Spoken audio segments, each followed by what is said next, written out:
Hello. Hello, Jacqueline. Hello, darling.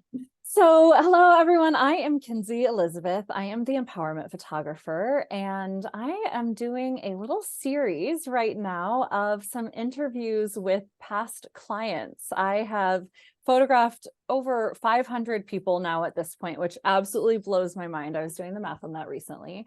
And I have so many amazing clients, and I thought it would be really fun to just do a little dabble into kind of what makes different people tick, and just a little peek into what their empowerment studio experience was.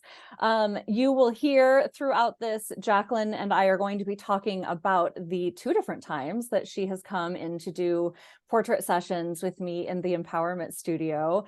We are running a boudoir sale right now, and boudoir, you'll learn, this is a very expansive word in my book. It's really all about intimate portraiture and really photographing the person who is in front of me and creating beautiful photos of them that they love. And that can look a lot of different ways. There's no rules about how many clothes you need to wear or not, all these things. But Jacqueline's come in to do two different sessions, and we are currently running a sale on our boudoir sessions or portrait sessions in the empowerment studio. So if you want to come and get half off your session fee right now, this is an amazing, I know, Jacqueline, this is an amazing opportunity. So Jacqueline, are you ready to dive in? I am so Excellent. I excited. would first love for you to just introduce yourself. Tell us about yourself. Tell us your pronouns if you'd like to share those, and I what should makes you have tick. Yes, I am Jacqueline Gates. I am she, her, but I will also answer to the goddess if you so wish. Um, I am the leading lady. I am a coach who teaches stage techniques for inner transformation. It is, I take acting as if on steroids. I can help you become your future self in no time at all. And Kinsey and her eyes have been a huge part of that, because nobody helps you see yourself in all your glory and as your future self the way she does. And I have lent on the pictures that she has taken of me for promotions, for confidence, for remembering who I am, for so many reasons. And nobody does it like she does. Jacqueline, I love you so much. Fun fact, Jacqueline is also my coach. I noticed that she didn't just disclose that out of coaching I relationship. never out my clients. Privacy is everything. Well, and super same. So Yes. that's really, I understand that, but I am so proud to have worked with Jacqueline. She's been a huge influence on my own process in becoming who I am. In fact, I have felt our businesses grow kind of side by side, and in a way where Indeed. one of us grabs the other to come along to the next part. And Exactly. it's been amazing. So, okay, well, Jacqueline, I would like to rewind the tape a little bit Okay. and go back to before the empowerment studio entered your world. Go back to before you had existed in these really epic and very different portrait sessions in the empowerment studio. Where were you at? What was your relationship like with seeing yourself in photos? What were you like? Just zoom back to right before you came in. This was we met and coincided with a move from Minnesota to Savannah, Georgia for me. Savannah is my happy place. I love the city. And I was looking for a reinvention. And as the magic works, somebody sent me a link to Kinsey, who had a competition going at the time for a boudoir session, or for a photo session, actually. I don't think it was boudoir back then. And I applied and happened to win one of the seats. And so the synchronization was just gorgeous. But what I was looking for was a visual cue. So I spent 25 years in theater. Nothing drops me into character more than the photo shoot, than being in costume and seeing yourself as this version of you that you want to become, right? So when I arrived at Kinsey, I had like 400 outfits, because I didn't know which ones would speak to who I wanted to become. And I love the camera. I adore the camera. I always have done. So I started sort of flirting with the camera like I normally do, but there was a different level of intimacy with you that most the theater photographers wouldn't have. It was just like, all right, I'm going to position you this way so that it looks like this, and then you can expand on it. And that's what I did. And the pictures that we ended up, I meant to pull them up so that I could show, but one of them I used on my website. It had a frame of feathers, which I had bought to dress up in the for a Renaissance festival. And I just brought them along on one of those sort of intuitive hits that said, bring this thing. And I put it on, and you fell over. And I did a whole lot of shoots with this. And it's so very diva-esque, right? So very over the top. And the minute I saw those pictures, I knew that was where I had to go, that told me I couldn't play small anymore, that I couldn't pretend I wasn't that. And and a lot of people will go, oh, you're just in costume. But in my work, theater is truth. Theater is you embody a role. You don't just act it. That's why, although I do a lot of work on acting as if, it has to come from inside. So that's where authenticity is, right? Otherwise you have somebody like, God bless him, Matthew Perry, who is always Matthew Perry, no matter what show he's in. And then you have somebody like Dame Helen Mirren, who will change and is a total comedian. You have no idea who she is. So it's that kind of a thing. What these photos did, that very first one, they made me confident in who I wanted to become in ways that just that a visual cue can. And I hadn't realized I was missing. And then, should I move on? Well, I actually was going to say, I have a memory that this is bringing up for me, because I remember when you first saw those photos, there was some dissonance for you with some of them. It's like, yeah, and then your relationship shifted a lot. Can you speak to that? Yes. Yeah. It was so interesting to see myself as who I imagined I was, and then just to go, oh yeah, you are. And it's like, now what are you going to do with that? Right. And so, I mean, I do the same thing with my clients. I'll say to them, yeah, you're already that because you auditioned and got the part, so to speak. You wouldn't want to show up as this version of you if you weren't already that in some future form. So I adore this. The fact that it's such a palpable timestamp, right? It becomes a visual cue to a future self that you then navigate towards. Which is incredible that can happen in a photo shoot in which we are photographing who you are in this moment. But there are so many times that I have the sense of, I think we are unlocking something that this person doesn't even know about themselves yet. Right, absolutely.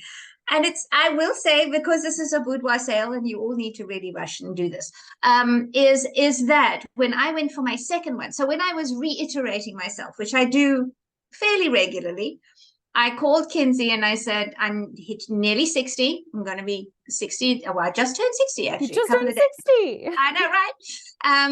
And so this was my 59th year, and I really wanted to project my future self. I knew that this was going to be a whole new era for me, my 60s.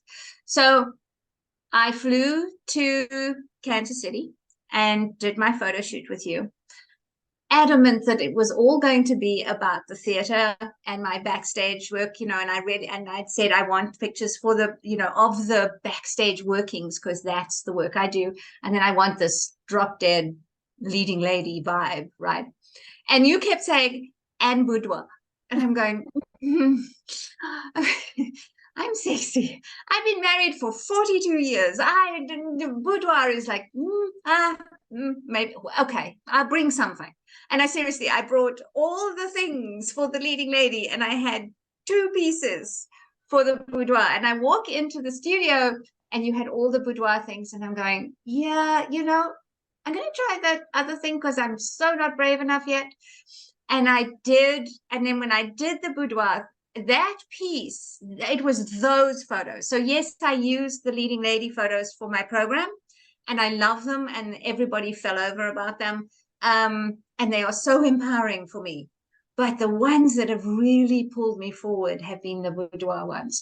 The ones that me as a let's say I'm a tad more matronly than I have been in previous iterations of me. um, to see myself like that, to see myself through your eyes, and you are so supportive and so encouraging. And you said to me, I just love bodies in all shapes and sizes. And it's just like that comes through, right? And so when I got relaxed into it and I started playing, then I was like on the window seat with my legs up against the and of course, I had to have the feathers and the champagnes and everything. And I will say to anybody listening, Kinsey's really good about helping you explore something you want to explore. So I said, I wanted the leading lady. I want to be able to see the spotlights. I also want champagne, please. And she gave me real champagne in a flute. It was just like, oh, so good. So this is me then in my feather peignon and my little satin slip with a champagne thing doing boudoir. And that picture, when I saw it, it was like, okay, I'm not brave enough to put that out yet. And on my 60th birthday, I did. On my 60th birthday, I started my new Facebook group, and I used that picture as the thing, because it's like, if not now, when? This is now. I got to do this. And so the bravery that it takes to embody what you see in those photos will change your life. It's so funny too, because I mentioned at the beginning that boudoir can look a lot of different ways. And you came to me and you said, I don't really want to do boudoir here. And I said, okay, cool. That can look a lot of different ways. But you kept kind of like being interested in it just enough that I was like, yes. I think there's a little thread to pull here. I think yes, absolutely. There's something, because I would never force you to do something that wasn't. Of course not. Right, but I am really good at seeing that little spark and saying, hey, let's take a look at this thing. I'm seeing some kind of alignment that maybe neither of us understands yet. Yes, and that was like that with the feather crown, which I just brought as a kind of prop. It was like that with that one. And then with the boudoir shoot as well, towards the end, it was just amazing. So you've already touched on this a little bit, but what was it like having me there guiding you through this experience? What helped you feel at ease? You are the world's best director as far as these things go. Because you'll pose us for one thing, and here's the thing: you can't see how you will look from the camera angle. This is why selfies usually suck, and your selfie challenge is one of the best at doing that. But that is why it's so hard to see how you will look from that thing. So the body positions, and I know this from theater, they feel peculiar, but they look amazing. And so when you start, putting us in position, and so gently and affirmatively, and you'll do it also, which amazes me, with words. You don't like, there's no hands-on or anything. It's just like, all right, now tuck your elbow in tighter and put the boobs up, or move this, arch your back, whatever it is, and then we hold that pose for a couple of seconds, and then you show us in the camera what it looks like, and it's just like, wow. So it's incredibly supportive. It's incredibly easy. You think you don't know what to do, but Kinsey makes you look like you do. So it really is. And for me, I've been on camera a lot, but always in character. I had never done myself in camera, right? And so that was something very new for me to learn. And it was so easy to learn it through you. Part of working with you, I actually remember in some people, I have to coax them out so that they can show up as themselves on the camera. But for you, I actually remember kind of the opposite. I had to be like, okay, I know you know how to perform for the camera, but like, who is the Jacqueline underneath that? And can we let her come and hang out here? Yes. Yeah. And it's a very different genre, right? And I had to learn that doing videos as well. It's like what you see now is me, but for the longest time it was me plus a few props, or me plus some backstage. I don't know. But it is something that coaxing, that is key. You are always coaxing people out of themselves, so that you can be the most of yourself, right? Because we are so programmed to be smaller. We are programmed to filter, to edit, to close off, to smother. And this is one of the few chances where you get to drop all of that, where you get to be undiluted. And it's really interesting to have when you can see it in the photos, and then you realize that that wasn't a figment of your imagination. That was actually, it is you, and it is visible if you'll just let it out. I've been thinking about that so often lately, this idea that people are coming into the studio and having these experiences where they get to tap into themselves and they get to be expansive and take up space, but then Yes. they have a great time while they're doing it, right? And then Of coming course. out of the experience, they have these photos that they can look back on and see physical proof of that time happening, of how good they felt, of how good they looked while they were feeling so good. Yes, And exactly. And it becomes the felt sense, right? So it's not just a one-dimensional thing. It is a felt sense. And it's also, it's so, your brain believes what it sees. This is why we do visual cues. This is why set design in theater is so important, right? Your brain will believe what it sees. So when you give it something that you want it to believe, it stops yammering about all the other stories that it has about you. Like you're not, I'm too old and too fat to do a boudoir shoot. Like this is yammering, right? This is the programming. And it's a mind warp to give yourself visual evidence of that not being true, of there being a but different truth of you that can come out if you let it. but in this context, you have to, this feels kind of crude, but you have to get over yourself to be Yes, able to give yourself that proof, right? Like yes, you have to absolutely. take the leap and do a session and get the chance to see yourself. And that can help reshape what those programmings are. Right. And so when we listen to the programming all the time, you stay the same. That's what it's, your brain is designed to keep you safe. So if jumping into a boudoir session feels risky, it's because your brain has labeled it as so, but your brain is going to label any change as risk. And it doesn't like that. And your brain doesn't give a shit about how you feel. It Mm-mm. only wants you to stay safe. So you can feel smothered and not yourself. And here comes this opportunity to really step in and be fully you for a photo session and have the proof. And your brain's going, yeah, no, that's not for us. Right. And you have to then go, I am not listening to this. I am going to dive in. I'm going to pay Kinsey her money. I'm going to trust her skills and her camera lens. And I am going to be able to see at the end of this who I know I am. And that I promise you will happen. I love that, Jacqueline. Thank you for sharing that. Yeah, so you've come back for 2 different sessions, and you have alluded at the possibility that we are going to begin constructing an additional session for you. So obviously this is something that you see a lot of value in, that you've had. It's enormous. And every time that I reiterate, I know that the quickest way there is to get a photo of myself, the quickest way. And I look, I live in Minnesota, you're in Kansas City, and I'm going, I'm sure there must be somebody in Minnesota. And I look at them and it's like, yeah, no, I'll just go to Kansas. Can you Because it's such a trust thing, right? You have to trust the person. You have to trust that, not just that they have the skills, so many people have the skills, but it's the being behind the camera, the one you're going to trust with opening up to.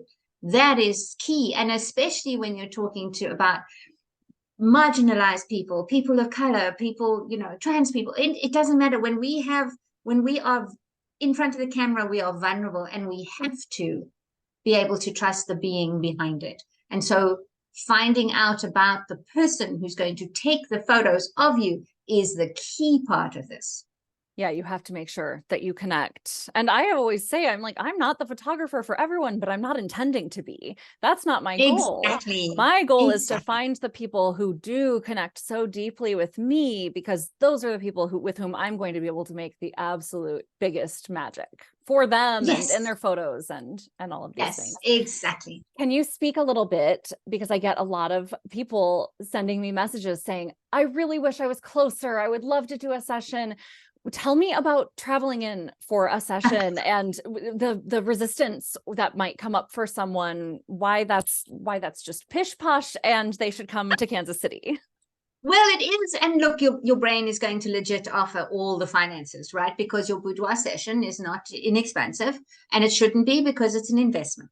Yeah. And then also you have to fly there, and then you have to stay in a hotel, and then you have to fly home. So these are the legit things. However, the return on those investments are huge. Most of us do not get a chance to fly off and do something purely for ourselves for 2 or 3 days. We just don't do that. Society is generally overscheduled and very busy, and we've also made selflessness into a kind of a beat me up stick. And so doing something that is purely for you and putting a lot of money behind it, and then having the absolute gall to fly off and do a hotel by yourself. This is the kind, I had to go through that mindset too, even though I had a husband who was saying, go ahead and do it, and my business paid for it. It didn't matter. It was still there, this puritanical programming that says you shouldn't be spending this much money on yourself, right? But because I'm me, I leaned in and I bought business class tickets to go, and I stayed at the best hotel I could find in Kansas City. And that experience of being able to just indulge in me, just put my money where my future self's mouth is, that says I am worth investing in. And when you do that, the whole experience changes you. And it is amplified when you know that you've actually gone deliberately to get this for yourself. And then, you bring yourself home and you are changed. You are completely changed. So yes, your brain is going to bring up all the financial concerns. Of course, that's its job. And you do not have to listen to it, because the return on investment is worth it 100%. And you don't have to stay in the fanciest hotel or fly first class, of course, but it does add to the experience. It certainly does. I have had so many clients travel in this year from Northern Illinois and from tons of different states on the East Coast and from Texas. And I know for a fact, because of these clients, there are a bunch of incredible Airbnbs really close to the studio. Yes. So people Yes, are like absolutely. taking a lift from the airport to their Airbnb and then walking the neighborhood and going to our local coffee shops. And there's an incredible Fanny's West African cuisine, and there's all these places that and the vegan cafe that we went to was amazing. Yes, absolutely. That was incredible. But that investment, it is the most important thing, is for you not to listen to your brain doing its usual tropey things, because it will, and you don't have to pay attention to that. You are worth this investment, and the return will be amazing. Absolutely. I have one final question for you. So I know with this boudoir sale going on right now, there are some people who have booked sessions already and are maybe excited and nervous. But there's some people who are in considering mode right now. They're like, is this for me? Should I do this? What would you say to someone who is thinking about this decision right now?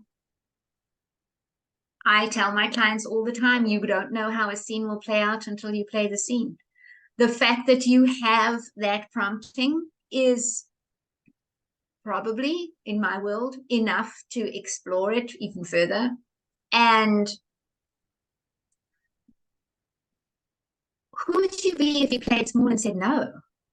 Wouldn't you rather be the person who said yes? Right? It's just like, if you can be both, you have the option. Your future self could be the one who said no or the one who said yes. Now, which one feels alluring? What is pulling you into the thing that you want to experience? And that's it. It's just like, yeah, you can listen to your brain, or you can listen to your future. Well, that's it. I don't need to say anymore. Thank you so much, Jacqueline. You are so welcome. A pleasure to talk to you. Of course. I just have cherished your sessions. I can't wait to see what other trouble we get up to together. Oh, it's going to be so good. I've already started crafting them. It's going to involve a large hat, I've decided. this time. We have to have, the Ooh. whole Eliza Doolittle does Ascot, those hats with the cut across and the I red was just gonna lipstick. say I can picture like Yes. one eye peeking out and Yes. Oh really my God. dramatic lighting. Oh yeah, absolutely. And It'll then be we'll definitely amazing. have champagne, of course. Yeah. Absolutely. And a tasty meal after. All right. Oh, Thank of you so course. much, You're Jacqueline. so welcome, honey. Thank you. Bye-bye. Bye.